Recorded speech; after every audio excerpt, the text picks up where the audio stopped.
Vous êtes sur DMTV, bonjour ou bonsoir, cela dépend de l'heure à laquelle vous nous suivez. Tout le plaisir est pour nous de vous retrouver, mais aussi de savoir que vous êtes nombreux en train de suivre votre chaîne YouTube DMTV. DMTV qui vous propose de faire un tour sur la compétition Europa League qui se jouait hier jeudi 25 février 2021, où deux Congolais devaient tenter de se qualifier en huitième de finale. Ils jouaient donc le match retour des 16e de finale de cette compétition. Elia Meshak avec son club suisse de Young Boys de Berne, ainsi que Dieu merci Mbokani avec son club anversois, son club belge de Royal Antwerp.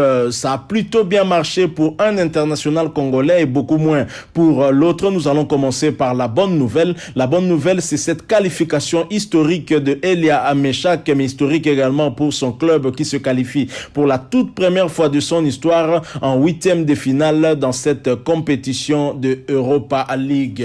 Et une compétition où Young Boys de Berne s'était retrouvé face à un adversaire de taille, les Allemands de Bayer Leverkusen, qu'ils ont eu d'ailleurs du mal à battre à domicile lors du match aller par 4-3. On se souvient de cette belle prestation de Young Boys qui avait commencé en trompe cette rencontre en inscrivant ainsi 3 buts, mais un relâchement avait permis en tout cas au club de la Bundesliga, Bayer Leverkusen, de revenir à la marque. Et Dieu merci pour Elia Meshak et ses coéquipiers.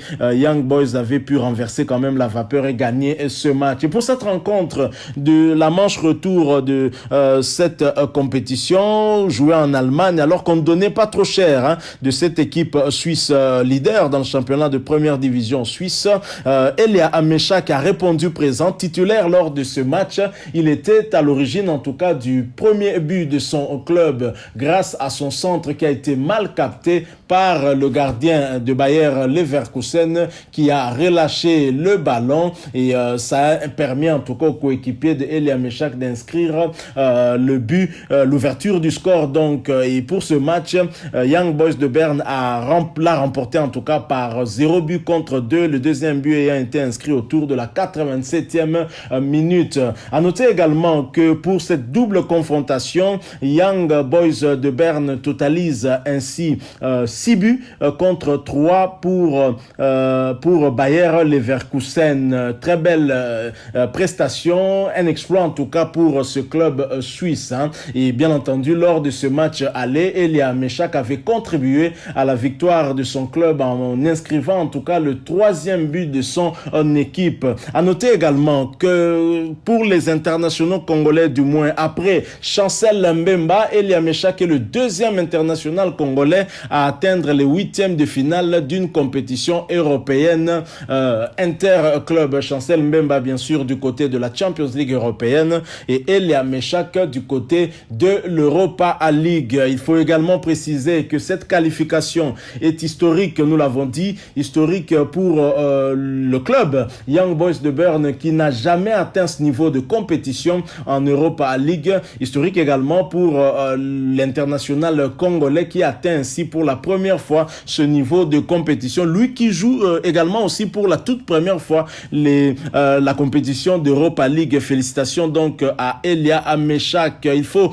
savoir que cette équipe de Young Boys de Berne qui avait goûté à cette compétition de l'Europa League en 2011 ainsi qu'en 2011 avait à chaque fois été éliminée dans la phase des 16e de finale. D'abord en 2011 contre le Zénith Saint-Pétersbourg, club russe, et ensuite contre Everton, club anglais, c'était en 2015. Et donc, quoi de plus normal que les Suisses soient beaucoup plus heureux parce qu'ayant atteint en tout cas ce niveau, un niveau où on ne les attendait pas, ils y sont en tout cas arrivés. Et Elia Meshak n'avait pas manqué, comme à son habitude, de publier quelque chose au terme de cette belle prestation en Allemagne.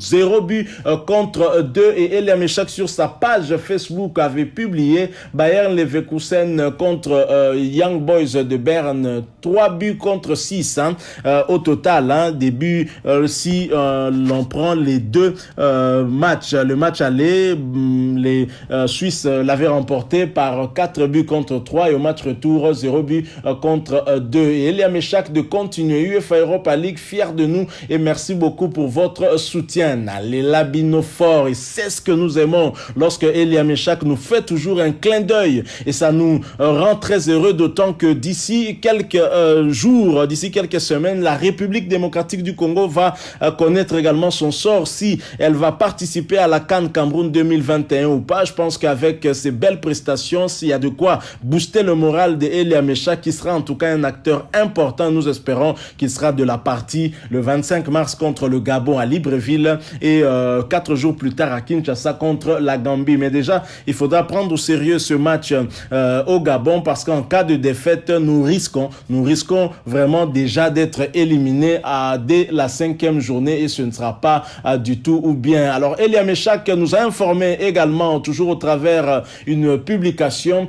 Bien sûr, nous savons que son équipe est qualifiée pour le 8e de finale. Elia Meshak nous a également informé il y a quelques heures maintenant que le tirage au sort a déjà été fait et Young Boys de Berne ainsi qu'Elia Meshak connaissent leurs adversaires. Ce sera également un adversaire de taille puisque Young Boys de Berne hérite de l'Ajax d'Amsterdam qui a eu raison de Lille de la France. L'Ajax d'Amsterdam, un club qui est habitué à ce niveau de compétition et qui voudra bien aller beaucoup plus loin. Mais à ce niveau, est-ce que Young Boys de Berne a encore quelque chose à perdre? Je ne crois pas. Ils vont jouer leur football et ils peuvent toujours aussi, pourquoi pas, faire une surprise. Alors le match aller, ce sera le 11 mars 2021. L'Ajax d'Amsterdam recevra Young Boys de Berne et Elia Meshak et le retour ce sera une semaine plus tard, soit le 18 mars 2021 du côté de la Suisse à Berne où l'Ajax d'Amsterdam se déplacera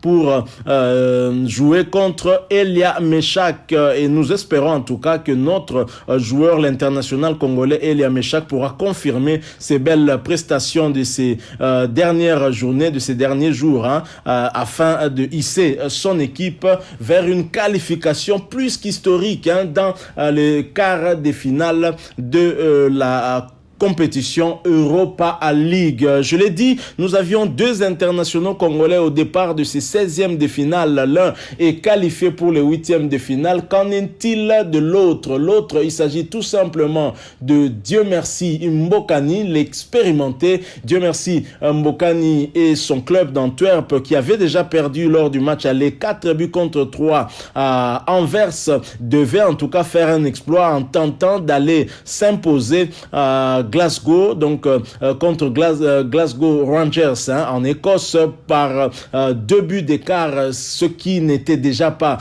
facile d'emblée, connaissant cette équipe de Glasgow Rangers qui est d'abord habituée à cette compétition, une équipe solide, une équipe très physique. C'était vraiment compliqué. Et malheureusement, l'équipe de Dieu merci Mbokani a été laminée en Écosse face aux Glasgow Rangers de Steven Gerrard. Déjà battu, je l'ai dit, au match aller, 3 buts contre 4. Les Anversois ont cette fois pris un cinglant 5 buts contre 2. Malheureusement, notre compatriote, l'international congolais, l'expérimenté Dieu merci Mbokani, n'a pas pris part à ces 2 rencontres pour cause de blessure. Bien qu'il a repris la compétition le dimanche passé, lors de ce match qui opposait son équipe à Saint-Tron, je pense, match nul, 0 but partout. Dieu merci Mbokani a fait son apparition sur le terrain à la 71e minute, mais cela n'a pas suffi pour permettre à son entraîneur de le classer, de le mettre en tout cas dans la feuille du match pour ce match retour en Europa League. L'entraîneur n'a pas voulu prendre des risques, estimant qu'il n'était pas encore prêt physiquement pour ce genre de rencontre qui allait être très engagé, très physique. Les Anversois vont devoir maintenant se concentrer pleinement sur la Jupiler Pro League, qui est le championnat belge de première division, où ils occupent la 2e place derrière le club de Bruges, et une 2e place qu'ils devront en tout cas vendre très cher et espérer en tout cas retourner en Europe la saison prochaine. Voilà tout ce qui est de ces 2 confrontations en tout cas qui a eu lieu en Europa League concernant en tout cas 2 internationaux congolais. Bravo à Elia Meshak qui confirme avoir fait un bon choix, lui qui était pressenti du côté d'Anderlecht. On connaît comment cette histoire s'est terminée. Ensuite, il est allé en Suisse et visiblement nous lui donnons raison aujourd'hui, puisqu'avec la Suisse, il peut jouer en Europa League et qualifier cette équipe de Suisse pour la première fois de son histoire en huitième de finale de l'Europa League. Je pense qu'à ce niveau, on ne peut plus revenir en arrière et critiquer bien entendu Elia Meshak pour ce choix. Je pense que c'était un choix judicieux. Aujourd'hui, on s'en rend bien compte, d'autant que sa prestation est aussi à la hauteur des espérances des Suisses. Tant mieux pour lui et tant mieux aussi pour nous qui espérons en tout cas l'avoir le 25 mars et le 29 mars prochain pour défendre les couleurs de la République démocratique du Congo et tenter en tout cas d'obtenir cette qualification. C'est vrai, difficile, mais pas impossible. La RDC est toujours capable de tout, vous le savez très bien. Nous sommes arrivés à la fin. Merci à vous qui nous avez suivis. Si vous avez aimé, laissez-nous un like, mais vous le savez, vous pouvez aussi vous abonner à cette chaîne si vous ne l'êtes pas encore, bien entendu. N'oubliez pas d'activer la notification en cliquant sur cette petite cloche que vous verrez apparaître une fois que vous serez abonné, parce qu'elle vous permettra de ne plus rien manquer des prochaines vidéos que nous allons vous proposer. Encore une fois, merci à vous qui nous avez suivis. Nous espérons vous retrouver très prochainement. Mais vous qui avez aussi un point de vue, une opinion échangée avec nous, n'hésitez pas de nous laisser un commentaire. Une information, bientôt DMTV Sport va se muer en DMTV Info, histoire d'élargir un peu les informations. On ne sera pas calqué que sur le sport. Dès le 1er mars, nous allons beaucoup plus parler d'informations générales, mais ne vous inquiétez pas, le sport aura toujours la part du lion dans notre chaîne YouTube et rien ne va changer en tout cas en ce qui concerne le sport. C'est une passion pour nous et nous espérons que c'est aussi une passion pour vous. Merci encore une fois à vous. Nous espérons vous retrouver prochainement si Dieu nous prête vie. En attendant, portez-vous bien et DMTV vous dit au revoir.